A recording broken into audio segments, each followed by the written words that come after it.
It was a little past 11 p.m. when I left work that night.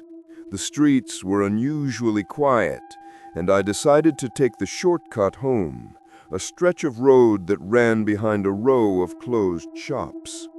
The shutters were down, metal gates humming faintly in the wind, and the pavement still held the day's grime.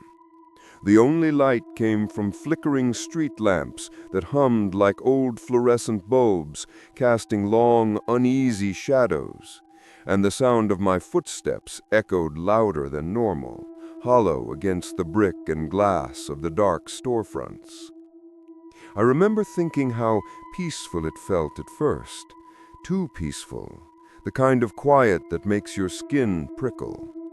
After a few minutes, I realized something that made my stomach tighten. There were other footsteps. At first faint, like someone walking on tiptoe far behind me, but definitely there. I slowed down, and so did they. I sped up, and the sound picked up again, matching my pace. For a second, I told myself it was just some late worker, or a dog, or the wind moving a loose sign, but the rhythm didn't match anything natural. It was deliberate. I didn't dare look back right away. My heart was pounding so loud, I thought the person behind me could hear it. I forced myself to glance over my shoulder, the streetlight flickering right above us, hoping to see nothing but empty road. A man was following me. He was about 20 yards back, his silhouette barely more than a darker shape against the dim light. He wore dark clothing, his hood pulled up tight around his face, hands deep in his pockets. Even from that distance, I could feel the intensity of his gaze. The thing that froze me wasn't just that he was there, it was the way he was walking. His stride was steady, slow, like someone who wasn't in a hurry at all. And every time I looked, his head was angled so that I caught the impression of eyes fixed on me, eyes that never left me, not once. I tried to stay calm, though it felt impossible. I crossed to the other side of the street, thinking a simple change of direction might break whatever this was. He crossed too, without hesitation, his movement mirroring mine like some warped reflection.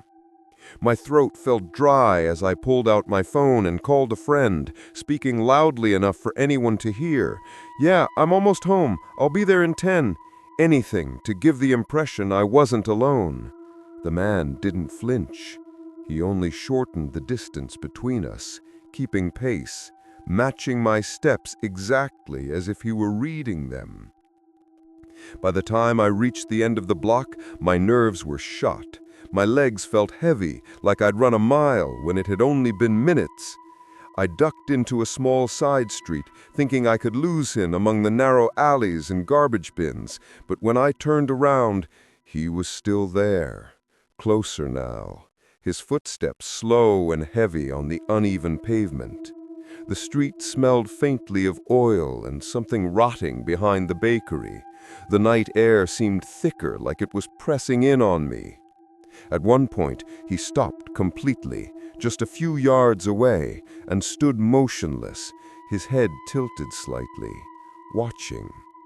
Silence spread over the street like a blanket, and then, almost deliberately, he started whistling. A low, slow tune with no melody, a whisper of sound that carried through the empty space and made my teeth ache. I panicked and ran. My bag hit against my side as I sprinted, keys clattering inside. I didn't dare look back. I could hear him chasing, his boots slamming the pavement behind me, and a relentless, heavy rhythm that seemed to swallow up every other sound. I turned into another street, praying someone would be around, any light, any figure, anything but that hooded silhouette. But the block was empty, shuttered stores, locked doors, an overflowing trash can rolling slowly in the breeze. My breaths came out harsh and ragged, and for a moment I thought I could feel his presence like a cold hand at the nape of my neck. That's when I saw the faint glow of a 24-hour gas station up ahead, its fluorescent lights buzzing and offering the first warm brightness of the night. I bolted inside without thinking, the automatic doors swishing shut behind me, and I collapsed against the counter, gasping for air. The cashier looked up startled, his face briefly illuminated by the harsh overhead light.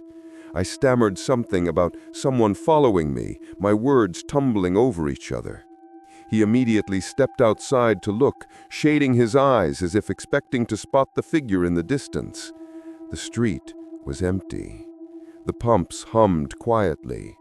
The man had vanished, as if he was never there, like a shadow swallowed by the dark. I stayed inside until my hand stopped shaking, and the cashier insisted on calling a friend or a taxi.